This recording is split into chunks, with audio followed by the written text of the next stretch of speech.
From the heart of the jungle comes a savage cry of victory. This is Tarzan, Lord of the Jungle.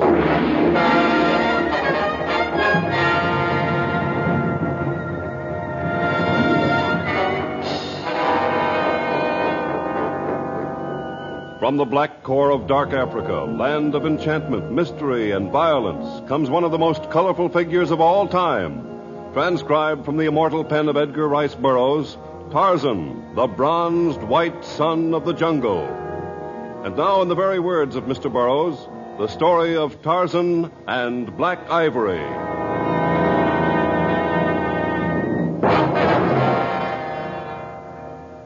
Stories about the Marwa tribe had drawn Tarzan to the far mountain country, where, according to the legend of the lowland, there lived a super race.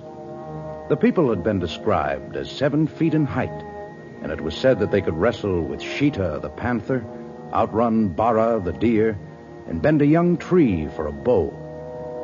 The legend proved an exaggeration, but Tarzan did find the Marwa people exceedingly tall and handsome and strong. None possessed more of these jungle attributes than Velda, the dusky, dark-eyed daughter of the chief. Tarzan, not catch Velda. I'll catch you all right. Watch out. Here I come.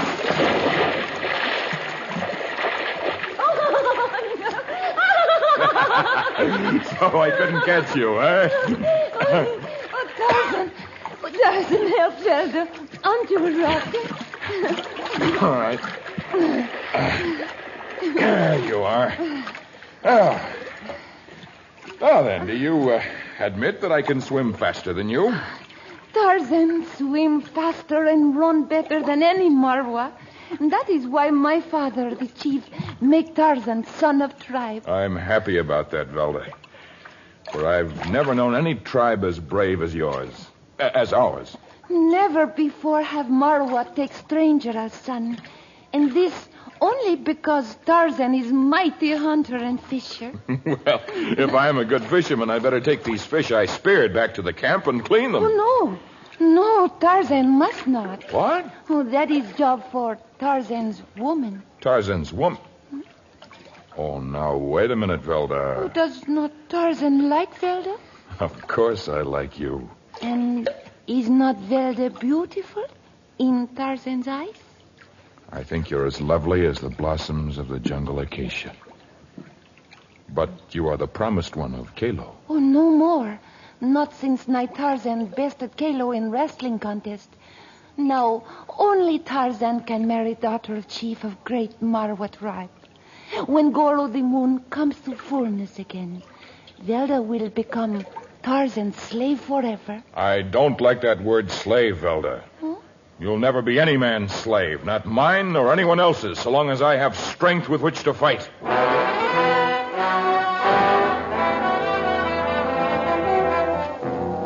The reputation of the great Marwa tribe had spread even so far as Port Said on the edge of the distant Mediterranean.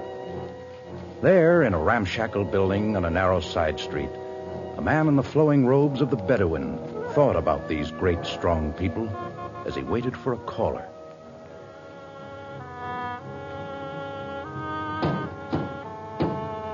Enter. I can hardly see. That you, Egypt? It is indeed, Captain Marco.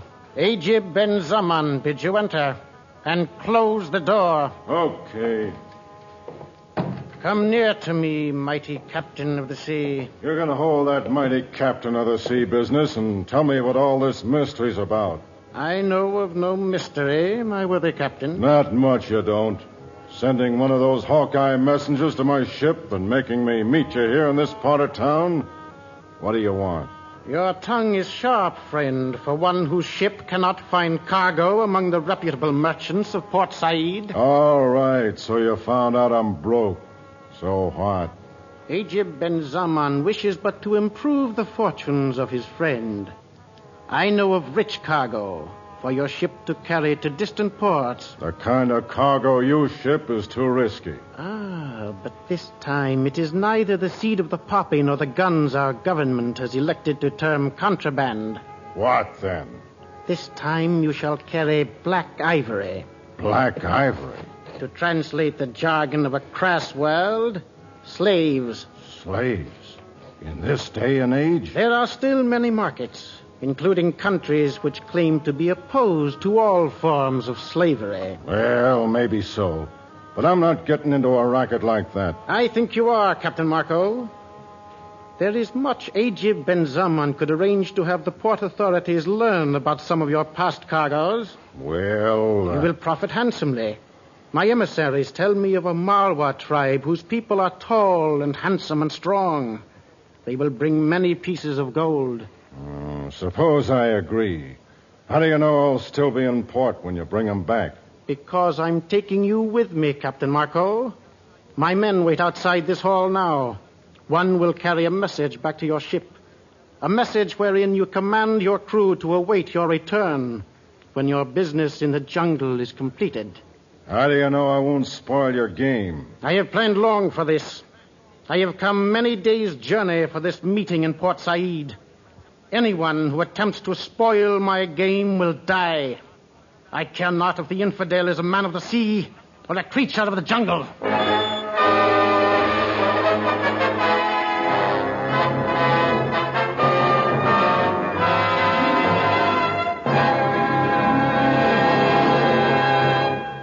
We will return to Tarzan in just a moment.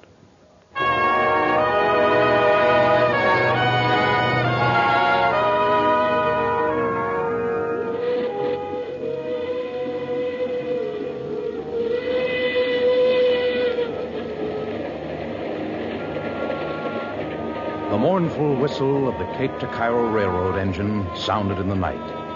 And aboard the train traveling from Port Said to Fashoda in the Sudan country were Captain Marco, Ajib Ben Zaman, and the cunning sheik's two fierce Bedouin followers, Kadur Ben Hussein and Badr Ben Jafar, who sat in a corner saying nothing, but their hands remained on their cuzes, and their narrow eyes seldom left their sheik and the infidel dog sea captain.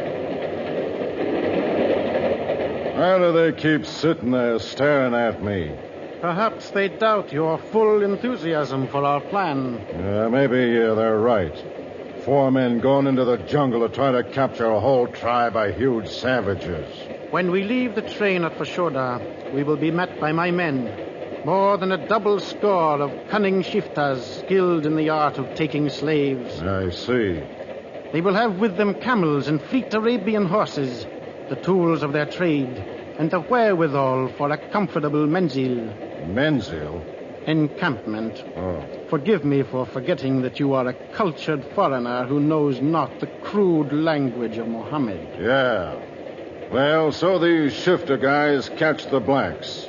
What then? We return all the way to Port Said by caravan and load them directly into your ship. And no one stops us or asks questions, huh?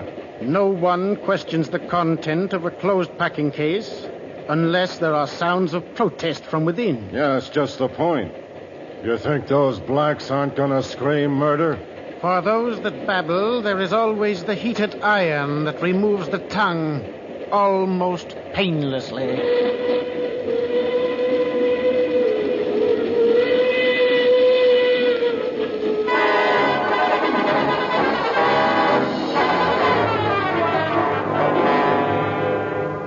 The weeks passed, but the moon had not yet come to its fullness, and Tarzan wrestled with the problem of breaking off with Velda without causing her hurt or making angry his brothers of the Marwa tribe.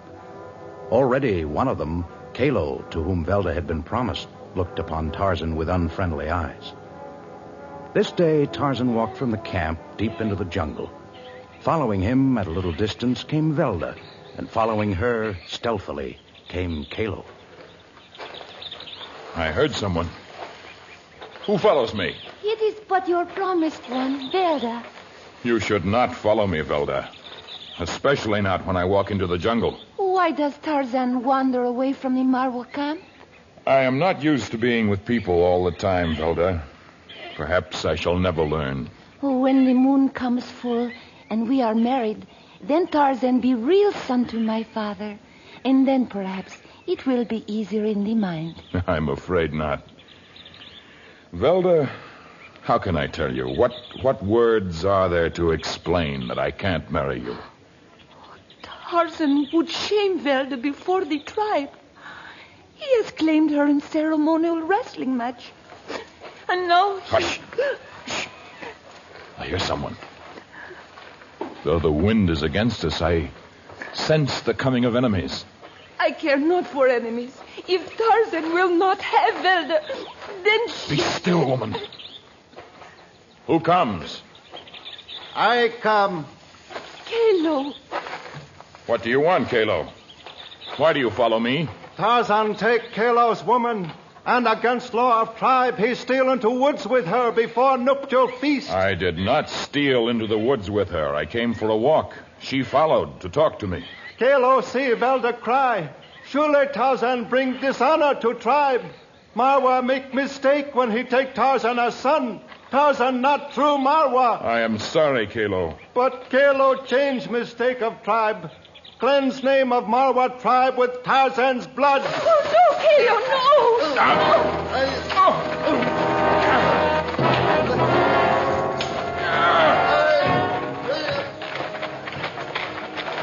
Kalo's knife flashed high over his head and came down with terrific speed. But the sinewy hand of Tarzan caught Kalo's wrist, and the knife dropped to the ground. A moment later, Tarzan's knife clattered to the ground as he fell with Kalo on top of it.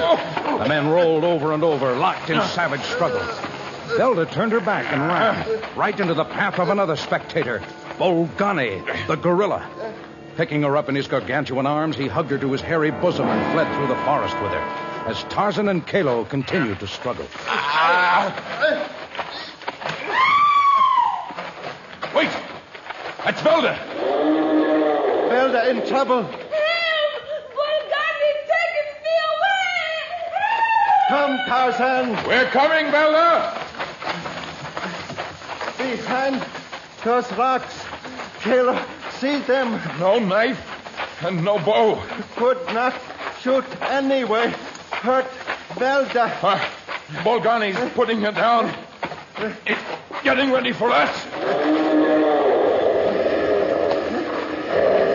Now! Help him, Kalo! Help him! No, Kalo, take Velda back to village. Run! No! Kalo, help!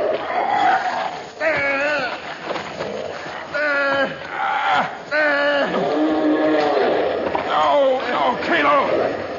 If Bolgani kill us both, what will happen to Velda? Take her! Run! Come, Velda! No, we cannot leave him. I won't. What Tarzan say is true. I must take you and run. I carry you. No, don't make me leave him. Don't leave Tarzan. Bolgani will kill him. Please,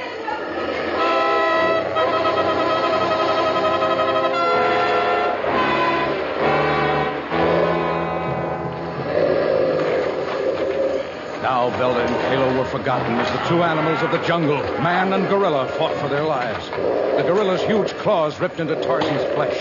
The leaves and the dirt were red with blood. Now Bolgani grasped Tarzan about the middle and began to squeeze with the enormous strength of his tremendous arms. Tarzan's breath left his body, and his mind began to cloud. And then suddenly Tarzan's powerful hands found the gorilla's bull-like neck. They closed around the huge throat, and they squeezed tighter and tighter. Tighter. And at last, Bolgani's arms relaxed. The hideous jungle creature fell to the ground. Tarzan stumbled a few steps, and then he fell at the base of a great tree, exhausted. Only then did an interested group of spectators emerge from behind the large rocks and walk to the scene of the savage battle.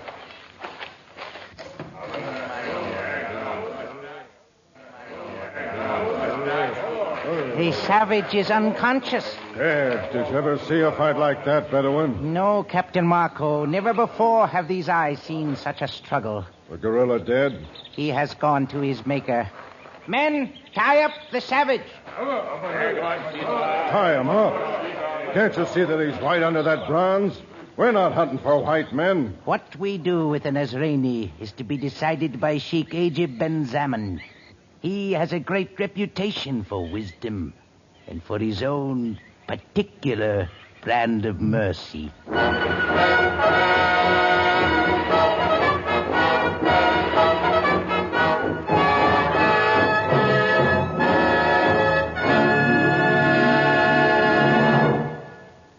We'll continue with our story after this message.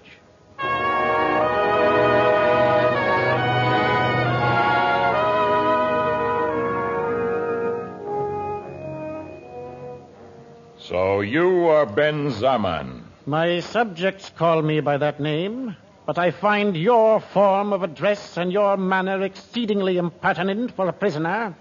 When I regained consciousness, I told your men I'd come willingly. But your subjects insisted on prodding me and keeping me tied up. Tarzan is not used to such treatment. Tarzan?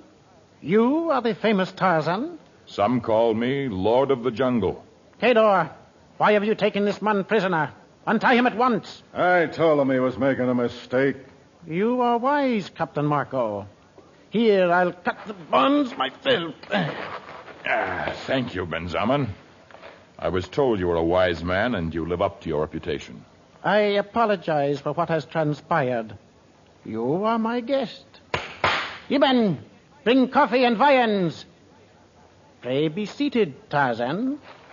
Captain Marco. Cador. I shall sit with you, but I eat not the food of the Muslims. You will excuse me?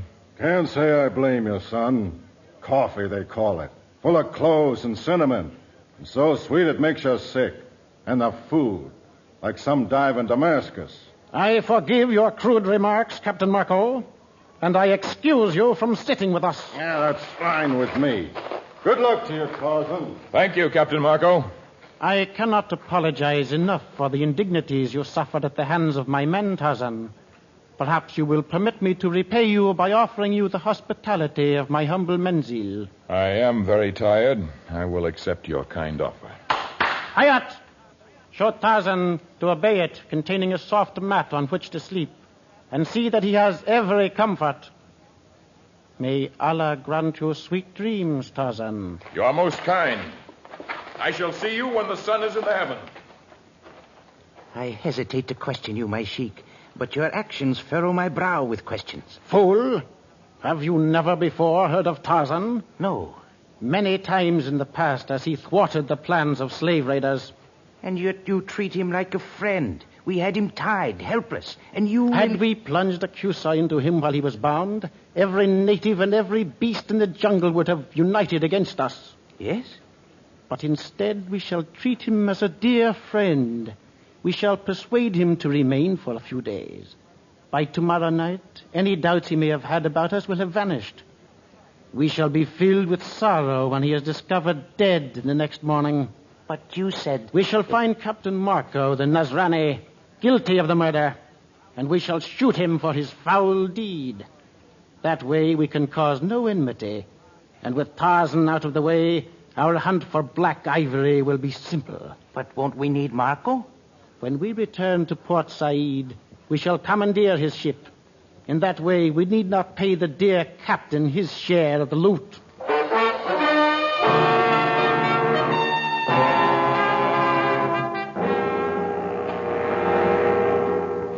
Who comes?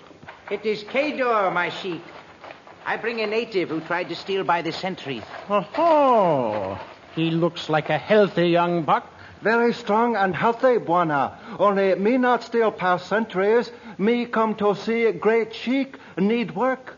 A native looking for work? Me outlaw from tribe. Much strong. Do work good. Wela, there is much work to be done about the menzil, and the shifters have little heart for it. What can you do? Care for camels and horses, hunt game, cook for sheik. All right. You can sleep with the animals, and we'll pay you what you're worth. Me thank Buana. What name do you call yourself? Name is Kalo.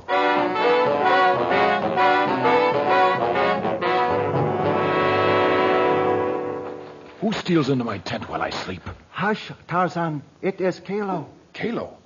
How did you get here? Did they capture you? No, Kalo come to free Tarzan.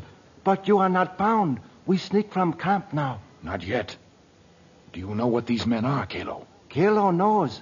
The sign's plain. They fooled me for a little while. But when they thought I'd fallen asleep, I slipped out. I found a wagon full of wrist locks and leg irons. We can't leave until we've forced them to quit the jungle. But we'll need help. Kalo have plan. Get help with jungle drum. Send message to all of Marwa tribe when camp sleeps. But suppose they find you here? Arabs know Kalo here. Work for Arab as hunter and cook. Part of plan. In morning, Tarzan must pretend he not know Kalo. Leave now. Just a minute. Why did you come to save me, Kalo? Sorry for fight. Kalo did wrong. Tarzan brave Marwa.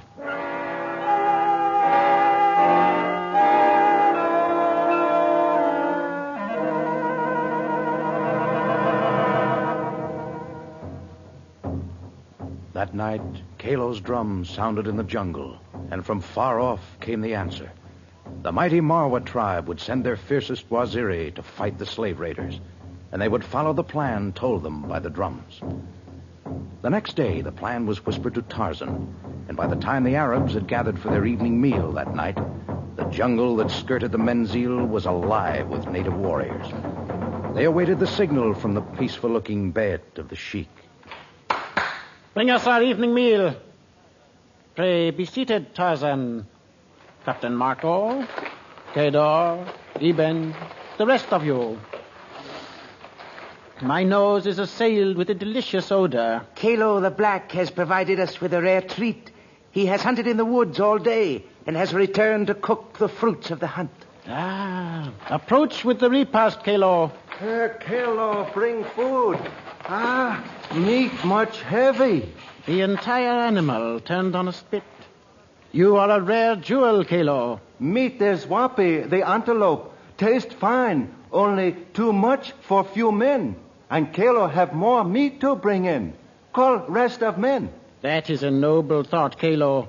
But all are present save for the sentries. Kalo in woods all day. No enemies near camp. He tells the truth. Our men comb the forest. No natives. If Gomangani were near, Tarzan would have caught the scent. Well, all right. Let the others come in. They've been restless, and a good meal may help. Summon them, Kedar. Now then, the food. Looks like good seafaring grub for a change. One must admit the jungle furnishes fine food for those who know how to capture it, Tarzan. The jungle holds no mysteries for those who are part of it. But for those who would destroy it, there is much danger. A month I've waited for a decent meal. Here are the others. Enter, men. Partake plentifully of the meat. Kalo, more food. Kalo, bring. Here is fine roast animals. With an aroma like rich perfume. Oh, this is something like eating.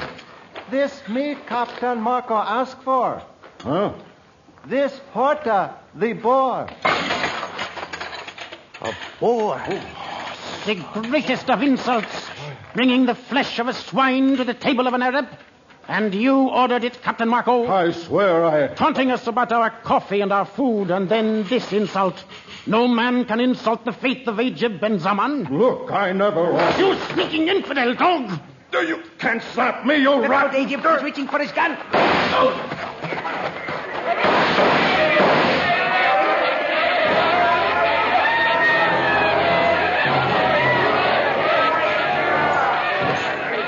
And as the Arab sheik fell, pandemonium broke loose.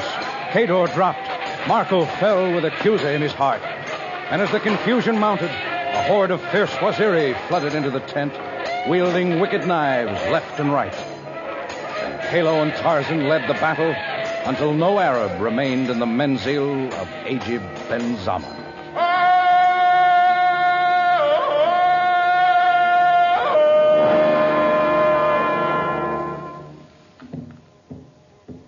The full moon has come, people of Marwa tribe, and we are met for the marriage of Tarzan and Velda. Are you ready for this marriage, my daughter? Yes, my father. Are you ready for this marriage, Tarzan? Great Chief, members of the Marwa tribe. Before I came to your village, Velda was the promised one of Kalo. I won her from him through a wrestling match that was meant to prove me braver than he. But since then, many things have happened. I was caught by the Tamangani, and I was forced to go to their camp. But the brave Kalo came willingly into the camp of the enemy to save my life and to save all Marwas from slavery. He has proven himself bravest, and I cannot claim Velda for my bride. You have spoken true, my son, and I decide. Velda, would you take Kalo as husband? Kalo and Velda promised since childhood. Velda take Kalo with happiness. Kalo, would you take Velda as wife? Kalo embraces Velda as wife, and Tarzan as greatest of Marwat tribe. So be it. Let nuptial feast begin.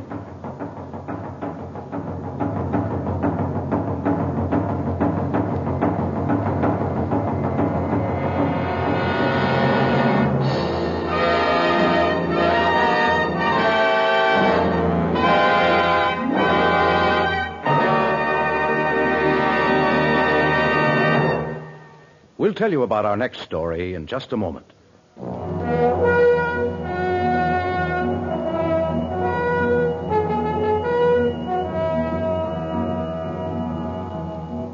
In our next story, we relate the experience of Tarzan and the Hooded Death. Nowhere in the jungle is a danger so great as the one to be feared from the Hooded Death. Elephants and lions and tigers shrink from its approach. Savages scream at the mention of its dread name. And you, too, will feel the chill of terror in the story we relate. Tarzan, a transcribed creation of the famous Edgar Rice Burroughs, is produced by Walter White, Jr., prepared for radio by Bud Lesser, with original music by Albert Glasser. This is a Commodore production.